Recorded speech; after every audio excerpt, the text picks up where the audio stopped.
2000년대 후반에 K드라마 대장금이 이란에 방영되었고 당시 최고 시청률은 무려 80% 후반을 넘었습니다. 당시 7,600만 명이던 이란 인구의 98%가 대장금을 통해서 한국에 관심을 가지게 되었으며 오늘날 9천만 명의 이란인들은 다시 한번 한국에 대한 관심 그리고 한국 사회가 보여주는 모습에 충격을 받고 한국을 본받고 싶다고 말하고 있습니다. 한국어 수업을 진행하는 공립 중고등학교도 있으며 9천만 명이 한국과의 더 많은 교류를 진심으로 원하고 있는데요. 어떤 내용인지 지금부터 만나보시죠. 제 이름은 카만드예요. 저는 테헤란에서 중산층 가정에서 자랐어요. 매주 주말이면 거실이 위성 TV 불빛으로 반짝였어요. 제 아버지 다리우시는 기계를 좋아하는 엔지니어셨고 어머니 파리바는 고등학교에서 문학을 가르치시면서 집안을 책으로 가득 채워주셨어요. 제 형과 저는 세계 곳곳의 프로그램을 보았는데 한국에서 온 것은 빼고 봤어요. 2007년 어느 저녁 제가 12살이었을 때였어요. 형이 다가와서 지금 대장금이라고 부르는 프로그램을 틀어주고 있어요.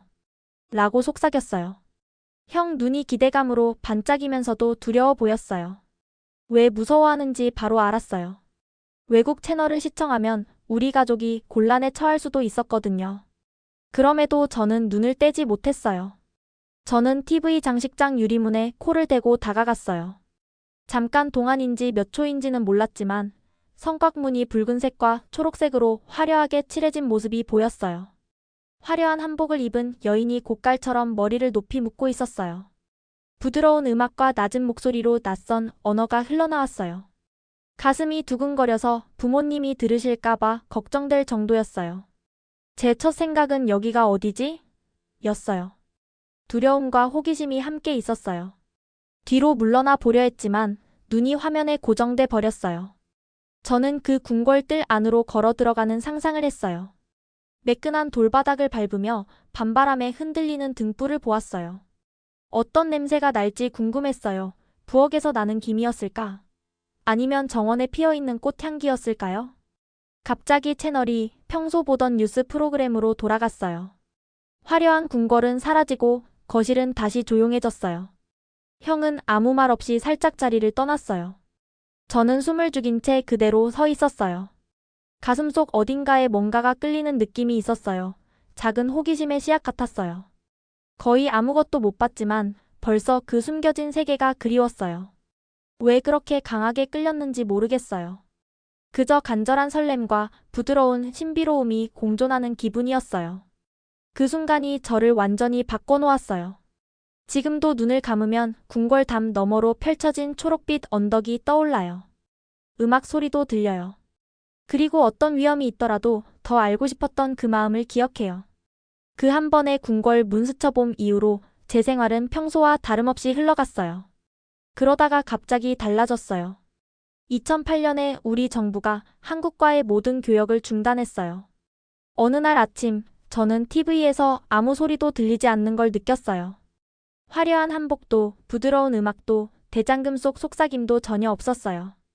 한국 드라마가 틀어질 때마다 위성 채널 화면이 그저 검은색으로 변했어요.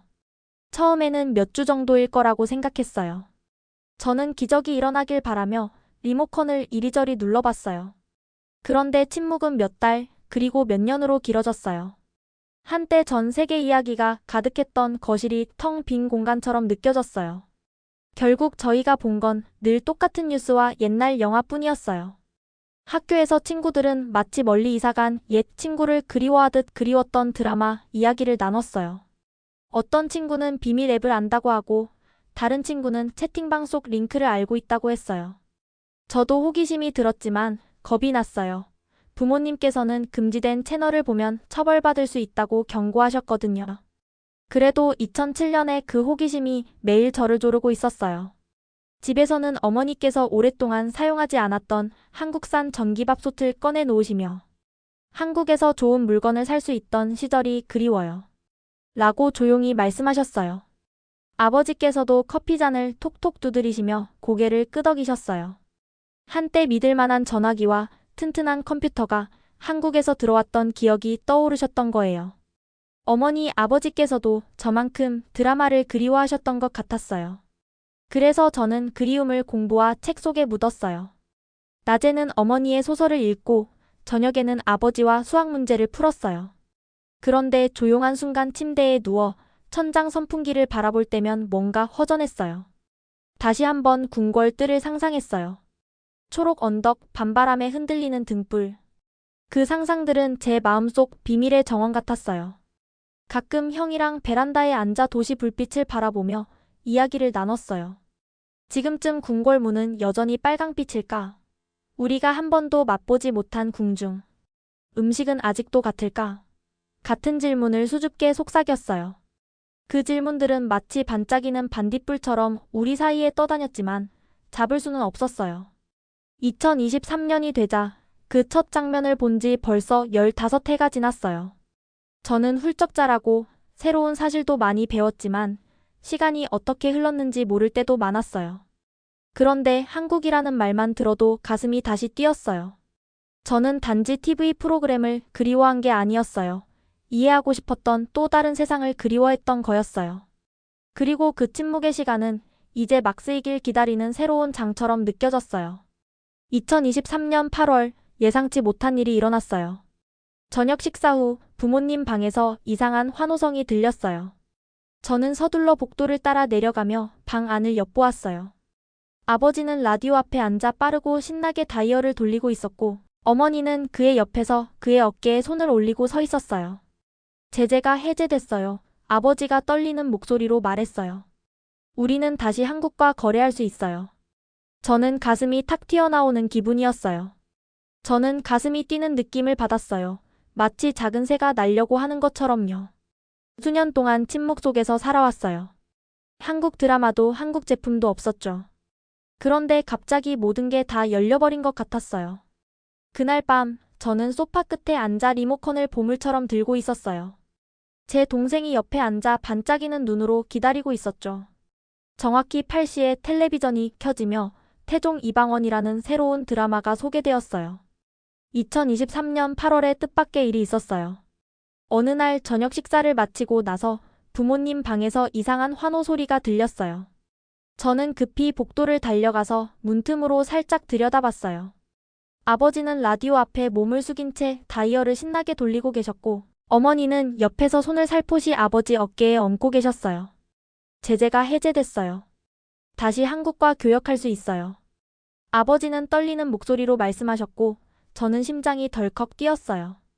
작은 새가 날개를 퍼덕이는 것처럼 가슴이 두근거렸어요. 수년 동안 저는 침묵 속에 살았어요. 한국 드라마도 한국 제품도 볼 수 없었거든요. 그런데 갑자기 문이 활짝 열린 기분이었어요. 그날 밤 저는 소파 모서리에 앉아 리모컨을 보물처럼 꼭 쥐었어요. 형도 제 옆에 앉아 눈을 반짝이고 있었어요. 우리는 기다렸어요. 정확히 8시가 되자 TV가 삐걱거리며 켜지더니 새 시리즈 태종 이방원을 소개했어요. 저는 숨이 멎는 것 같았어요. 화면 가득 밝은 궁궐 문과 밤하늘을 환히 밝히는 등불이 보였어요. 빨강과 초록 옷을 입은 군인들이 줄지어 행진했어요. 카메라가 돌담뜰을 천천히 후으면서 부드러운 선율이 흘러나왔어요. 눈앞이 뜨거운 눈물로 흐려졌어요. TV 한편에 이렇게 감동할 줄은 몰랐어요. 어머니께서 살며시 정말 돌아왔구나. 라고 속삭이셨어요. 형은 환한 미소를 지으며 손뼉을 살짝 쳤어요. 저는 가만히 앉아 자수장식. 소매, 은은히 빛나는 등불, 배우들이 우아하게 절하는 모습까지 세세히 지켜봤어요. 오래 잃어버린 무언가를 찾아낸 듯 가슴이 뿌듯했어요. 에피소드가 끝나고 저는 그대로 소파에 남아 빈 화면을 바라봤어요. 우리가 기다린 세월이 머릿속을 스쳤어요. 2007년 처음 느낀 호기심이 떠올랐어요. 이제 그 호기심은 기쁨으로 자라 있었어요. 잠자리에 들기 전 저는 노트에 적었어요. 오늘 침묵이 끝났어요. 한국이 우리 삶에 돌아왔어요. 그리고 눈을 감고 직접 궁궐 문을 지나가는 상상을 했어요. 발밑에 전해지는 시원한 돌 느낌, 멀리서 들려오는 선율, 새로운 희망을 숨쉬는 기분을요. 2023년 말이 되자 우리 학교는 모두를 놀라게 할 소식을 전했어요. 어느 쌀쌀한 12월 아침 교장 선생님께서 강당 무대에 올라가 말씀하셨어요. 다음 학기부터 우리 학교에서 한국어 수업을 개설하겠습니다. 순간 강당 안이 웅성거렸어요. 제 심장은 쿵쿵 뛰어서 모두가 들을까 봐 조마조마했어요. 종례가 끝나고 제 가장 친한 친구 레일라와 저는 숨을 후 내쉬며 교실로 돌아갔어요. 하얀 김이 입 밖으로 퍼지듯 신이 났어요. 레일라는 눈을 반짝이며 정말 믿어져? 라고 물었어요. 드디어 한국어를 배우게 됐어. 저는 볼이 아플 정도로 활짝 웃었어요. 1월이 되자 저는 204호 교실 앞에 서 있었어요. 문은 선명한 파란색으로 칠해져 있었고 안쪽에는 서울지도, 화려한 한복 포스터, 한글 글자가 적힌 교과서가 빼곡히 꽂힌 책장이 있었어요. 교실에 들어서니 뱃속에서 나비가 날아다니는 것처럼 설렜어요. 우리 선생님, 이진우 선생님께서 교탁 앞에 서 계셨어요. 키가 크시고 다정한 눈빛에 부드러운 미소를 띠고 계셨어요. 회색 정장을 단정히 차려입으시고 우리가 들어오자 살짝 허리를 숙여 인사하셨어요. 안녕하세요. KAMANDC라고 따뜻하게 인사하셨고 저는 안녕하세요. 선생님이라며 고개를 숙였어요. 뒤따라 교실 전체가 안녕하세요 하고 외쳤어요. 몇몇 친구들은 발음을 살짝 헷갈려서 서로 킥킥 웃기도 했어요. 이 선생님께서는 먼저 간단한 인사말부터 가르쳐 주셨어요. 복도에서 친구를 만난 것처럼 안녕 을 외쳐보고 손을 가슴에 얹으며 감사합니다를 연습했어요. 제가 감사합니다라고 실수했더니 친구들이 킥킥 웃었지만 이 선생님께서는 부드럽게 미소 지으시며 감사합니다를 천천히 또박또박 반복해 주셨어요. 덕분에 우리 모두 정확하게 발음할 수 있었어요. 다음으로 선생님께서는 한글 자음과 모음이 적힌 워크시트를 나눠주셨어요. 아는 팔을 벌린 나무 막대 같았고 미음은 상자 모양 같았어요. 연필로 글자를 따라 쓰다 보니 선 안에 깔끔하게 들어갔을 때 얼마나 뿌듯했는지 몰라요. 이후에는 짝과 짝이 돼서 서로 소개했어요. 저는 KAMAND입니다 라고 소리내어 말했어요. 제 파트너는 고개를 끄덕이며 만나서 반가워요 라고 대답했어요. 제가 말할 때마다 가슴이 두근거렸어요. 1시간 내내 친구들 얼굴을 두리번거렸어요. 모두 저와 똑같이 반짝이는 호기심으로 가득했어요. 한국어를 배우는 것이 단순한 단어 암기가 아니라 어릴 적 몰래 봤던 그 드라마 속 세계로 한 걸음 더 다가가는 일이라는 걸 깨달았어요. 종이 울리자 아무도 자리를 뜨지 않았어요. 모두가 안녕하세요를 계속 반복하며 연습하다가야 선생님께서 살짝 이제 가도 돼요라고 알려주셨어요. 가방을 정리하며 저는 한껏 가벼운 기분이었어요. 예전의 긴 침묵은 사라지고 교실 안에는 안녕하세요라는 밝은 목소리들이 가득했어요. 그 순간 제게는 오랫동안 멀리 있던 세계와 저를 이어주는 다리가 놓이는 것 같았어요. 2024년 초에 레일라가 서울에서 돌아왔을 때 저는 제일 좋아하는 카페에서 그녀를 만나러 급히 달려갔어요. 문 위에 달린 종이 딸랑 소리를 내며 울렸고 그 안에 레일라가 있었어요. 어떤 도시 불빛보다 눈이 더 반짝였어요. 그녀는 부드러운 분홍색 목도리를 두르고 있었고 제트 연료와 설렘 냄새가 아직도 묻어있는 작은 배낭을 메고 있었어요. 카만드, 레일라는 저 맞은편 의자에 털썩 앉으며 말했어요. 진짜 모든 게 살아있는 느낌이었어. 기타줄처럼 떨리는 목소리에 저는 몸을 앞으로 기울이며 모든 얘기를 듣고 싶었어요. 레일라는 먼저 한강 이야기를 했어요. 벚꽃나무 아래 잔디밭에 앉았는데 라며 그녀는 웃었어요. 꽃잎이 분홍 눈송이처럼 흩날렸어요. 가족들이 간식 나눠 먹으며 웃고 있었어요. 저는 눈을 감고 상상했어요. 초록빛 잔디에 분홍 꽃잎이 춤추듯 떨어지고 행복한 웃음소리가 바람에 실려오는 모습이 떠올랐어요. 다음은 길거리 음식시장 이야기를 들려줬어요. 떡볶이 냄새가 아직 가게도 안 보이는데 먼저 코를 찔렀어요. 그녀가 손을 비비며 말했어요. 그리고 어묵꼬치 한 입 먹었는데 달콤하면서도 부드럽더라고요. 김치전은 겉은 바삭 속은 따끈했어요. 저는 각 음식이 입안에서 펼쳐지는 맛을 상상하며 입맛을 다시 삼켰어요. 레일라가 가장 좋아했던 순간은 명동거리를 걷던 밤이었어요. 사방이 불빛으로 가득했어요. 형형색색 네온사인이 찬란했어요. 사람들은 폰으로 팝송을 흥얼거렸고 아무도 제 옷차림이나 제가 어디서 왔는지 궁금해하지 않았어요. 정말 자유로웠어요. 레일라는 잠시 말을 멈췄고 저는 가슴 한구석이 짠해졌어요. 자유라는 단어가 그렇게 반짝일 줄 몰랐어요. 그녀는 폰을 꺼내 사진을 보여줬어요. 한 사진에는 짧은 치마를 입은 여성들이 붐비는 횡단보도를 건너며 웃고 있었고, 다른 사진에는 친구들이 옥상 카페에 모여 아이스티로 건배하는 모습이 담겨 있었어요.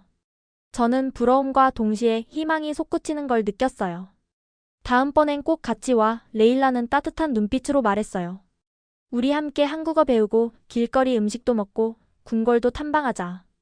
제 심장은 두드럼 소리처럼 쿵쿵 뛰었어요. 저는 그 모험이 더 간절해졌어요. 그날 저녁 집으로 걸어가면서 레일라의 말을 마음속으로 되뇌었어요. 매콤한 떡볶이를 거의 맛볼 수 있을 것 같았고, 벚꽃 아래 웃음소리가 들리는 듯했고, 걸음마다 느껴지는 자유를 상상했어요. 곧 언젠가 저는 그 모든 것이 현실이 될 거라고 다짐했어요. 매일 아침 해가 뜨기 전 저는 책상에 앉아 공책과 연필을 꺼냈어요. 한국을 사랑합니다 라고 반복해서 써봤어요. 한글 글자가 연필 밑에서 낯설게 느껴졌지만 획 하나하나를 정확히 읽고 나면 뿌듯했어요. 아침밥 먹기 전까지 30분 동안 이진우 선생님께 배운 단어와 레일라가 보내준 영상 속 표현들을 연습했어요. 학교가 끝나면 도서관으로 달려가 노트북을 켰어요. 서울 길거리 시장, 궁궐 투어, 복도에서 한국어로 떠드는 학생들 짧은 영상을 찾아봤어요. 영상을 멈추고 소리를 크게 내서 따라 말했어요. 안녕하세요. 저는 KAMAND입니다. 가끔은 발음이 엉키기도 했지만 저는 웃으며 다시 시도했어요. 마치 이미 거기에 있는 것처럼 상상하며 친절한 친구가 제 자리를 알려주는 장면을 그렸어요. 주말이면 새 단어로 만든 플래시카드를 거울에 붙였어요. 집, 친구, 여행. 이를 닦을 때마다 소리내어 읽었어요. 부모님께서는 제 열정을 눈치채셨어요. 아버지께서 오늘 뭐 배웠어요? 라고 물으시면 저는 한강을 보고 싶다고 말할 수 있어요. 라고 대답했어요. 아버지는 웃으시며 곧 볼 수 있을 거야. 라고 응원해 주셨고, 어머니께서는 신선한 과일 한 접시를 건네시며 정말 열심히 공부하네. 라고 다정하게 말씀해 주셨어요. 용돈도 모으고자 저는 이웃집 장보기를 도와드리곤 했어요. 작은 대가를 받으면 그 동전을 투명 유리병에 하나하나 넣었어요. 병에는 서울 여행이라고 적어놨는데 동전이 쌓일 때마다 제 꿈도 자라는 것 같았어요.